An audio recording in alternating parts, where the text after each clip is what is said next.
In this lesson, I'm going to talk about Project Charter. But before I talk about Project Charter, I want to discuss a few words we're going to find in Project Charter. First, let me tell you, all of this Project Charter, business case, feasibility study, project team, project office, they're all part of project initiation. Project initiation is the first phase of a project, and inside project initiation they have many steps, and the first step is the business case. The business case is when you're going to state a problem and you're going to bring agreement to convince the stakeholders how that problem affect them, how that problem affect the organization, and you have a proposed solution that will solve that problem. And sometimes your project is not about the problem, your project is about a new opportunity that you're going to propose. So if the business accept to explore that opportunity, you have to show the business for what reason they have to invest their money in your project. So project initiation, it's very important, but in order to have a good project initiation, you have to elaborate on every step of project initiation. So after you complete your business case, you're going to move to project feasibility study, which is the second step of project initiation. So what do you do in project feasibility? This is the time where you're going to consider all the possible solutions available, and you're going to put them in contrast with your proposed solution to convince the stakeholders that among all the solutions available, your proposed solution is the best to solve that problem, or is the best to create new business opportunity. So this is what you try to accomplish with project feasibility.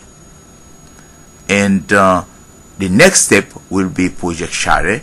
Project Charter is the document that will be used as a guide and at the same time as a contract between the project manager and the stakeholders. So for that reason, during that step, you have to make sure you identify all the stakeholders, meaning and what the word stakeholders mean. If I'm going to use it in every step in the project, I have to explain you what is a stakeholders. So a stakeholder is anyone that will be affected by your project, or anyone that is affected by the existing problem. So anyone that will profit of the outcome of your project, anyone that will contribute in executing the project, in planning the project, or in sponsoring the project. So everyone that will be involved in the project is considered as a stakeholder. So when you're going to convince, you have to convince all of these people, or you have to bring into an agreement with all of these people that your proposed project is the best solution to that problem. And then if they agree on your project, this is the time you're going to give them that piece of paper. They have to sign it, and that piece of paper have to have the name of the project, the name of the project manager, and that piece of paper will come along with all the detail in the project charter.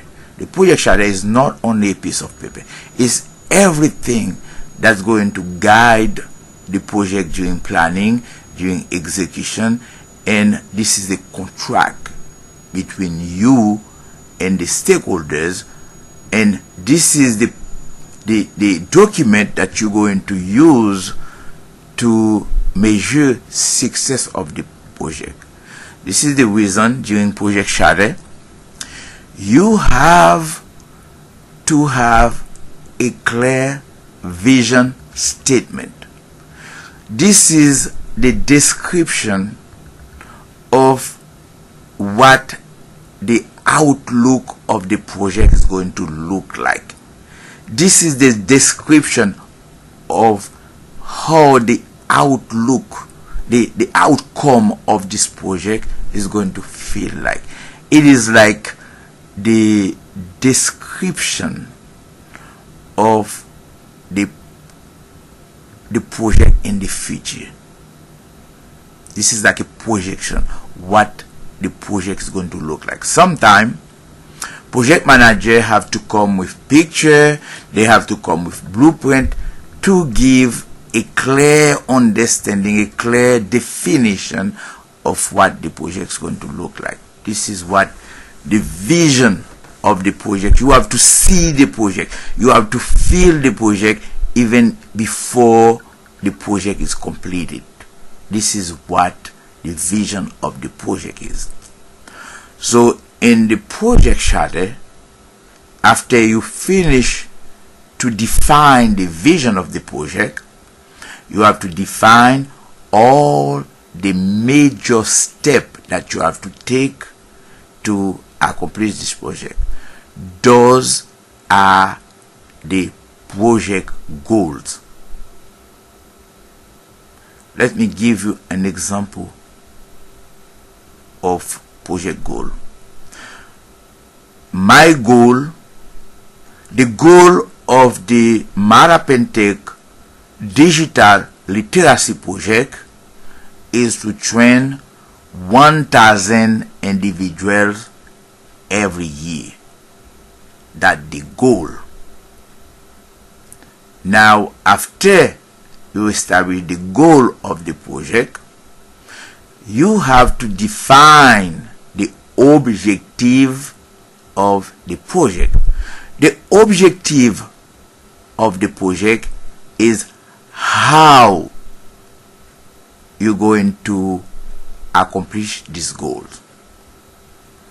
What are the work package that need to be done in order to achieve the goal of the project?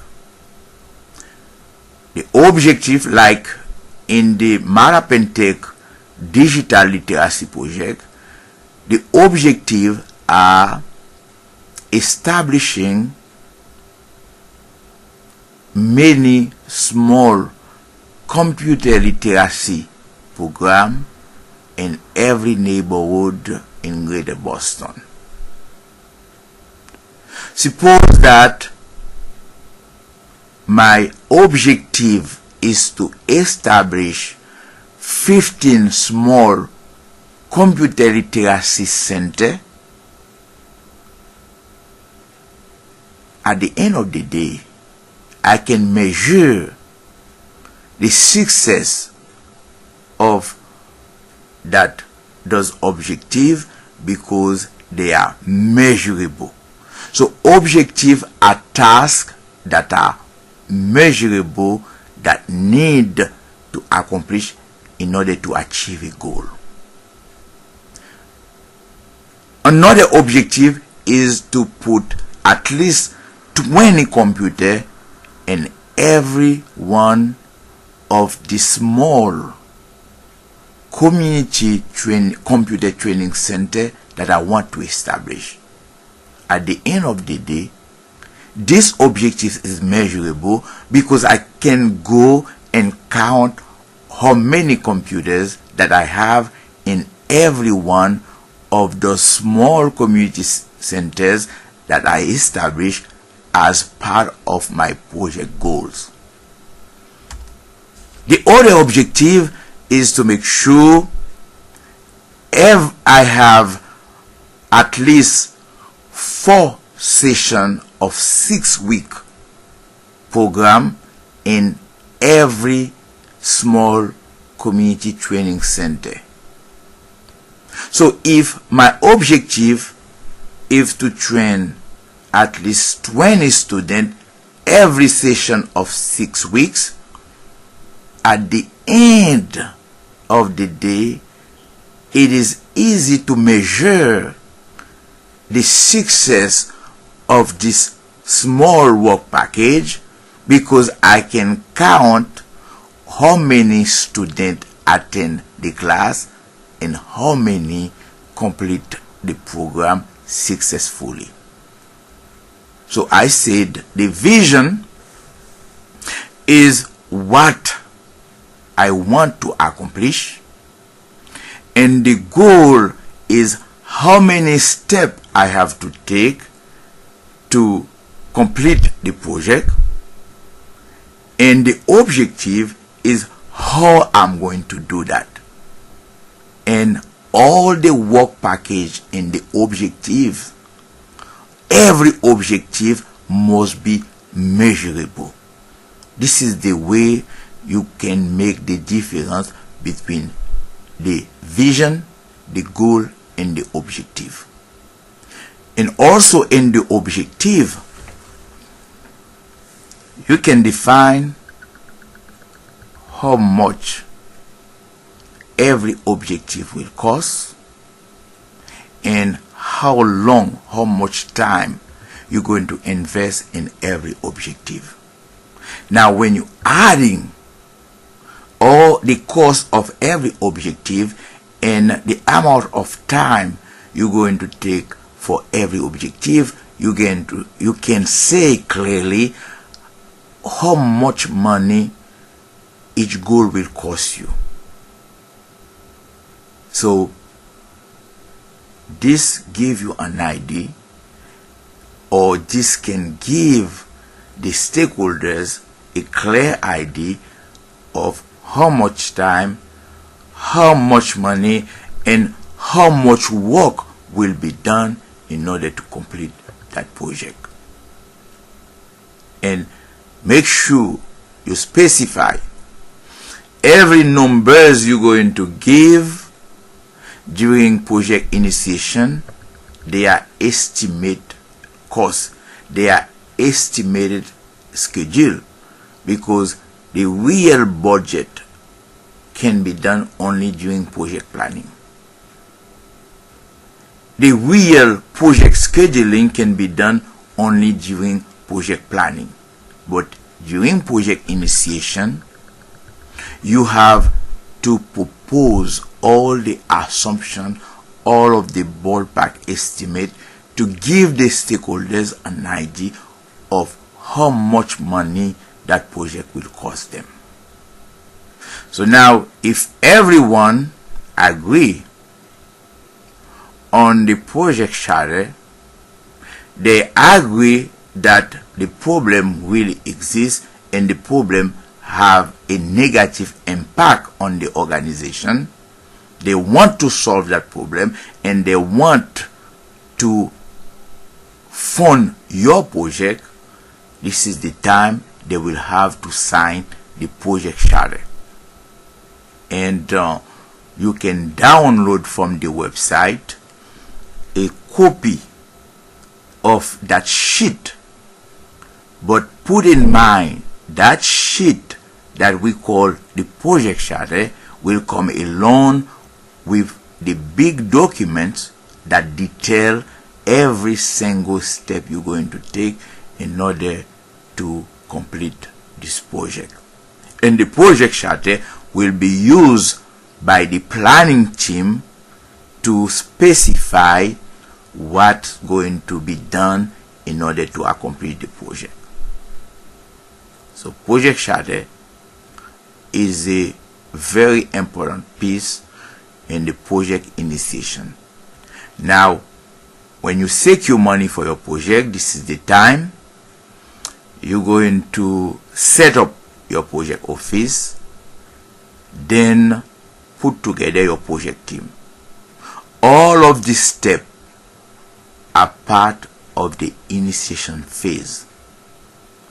So after you define your business case, do your feasibility study, do your project charter, put together your project team, set up your project office, this is the time you're going to move to the next phase, which is project planning. This is where I stop today with that lesson.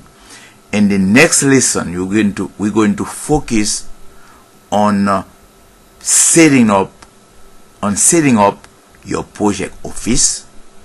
And after the lesson about project office, we're going to move to the next lesson, which will be set up your project team, put together a good project team. I will give you all the instruction how to proceed to put together a good project team. And everything I'm going to teach you in that program will remain within the rules and the standard adopted by the Project Management Institute. Because there are a lot of people who are working in project. The fact that they don't apply the best practice adopted by the Project Management Institute, when your project is presented to a panel, they don't even consider looking at your project the fact that your project does not meet the requirement of the Project Management Institute.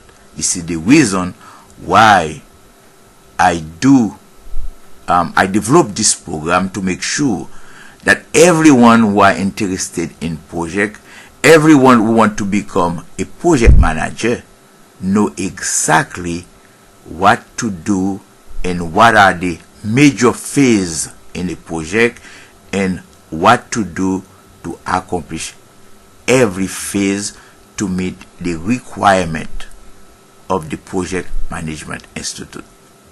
After you finish your project initiation, before you move to the next step, which is project planning, you have to make sure you review every step to make sure that you have a good business case, you have done a good feasibility study, you have done a good project charter, you have put together a good project team, and you set up a good project office. This is the time you are ready to move to project planning. So if you follow every step, you should be able to design project, to develop project, to execute project, to plan project, and this is the objective of this class. Now, when you finish to watch this video, I expect that you already read all the information that come with that video. Then you go into the bottom of the page to complete your work assignment. And when you finish to complete your work assignment, one of the instructors involved in our project management program, or myself, we're going to look at your work and we're going to make suggestions. But let me remind you, that group in Facebook that we create is like a classroom where you can share your idea and ask questions to other students, and together, instructors, students, we can build together a good classroom. So make sure you participate in every work and every discussion in this Facebook page, so we can accomplish what we want to accomplish. So the next lesson will be about project team, then the other lesson will be about project office. So once we finish with project office, we will move forward to project planning. But I want you to understand very clear what is project initiation and the different steps to make sure you develop a good project initiation, because this is the phase of the project that will secure funding for your project. If you cannot convince the stakeholders during project initiation, that will be the end of the project, because in order to move to project team, project office, project planning, you need to have the funding. Thank you for taking the time to watch this video, and see you in the next lesson. Make sure you complete your work assignment.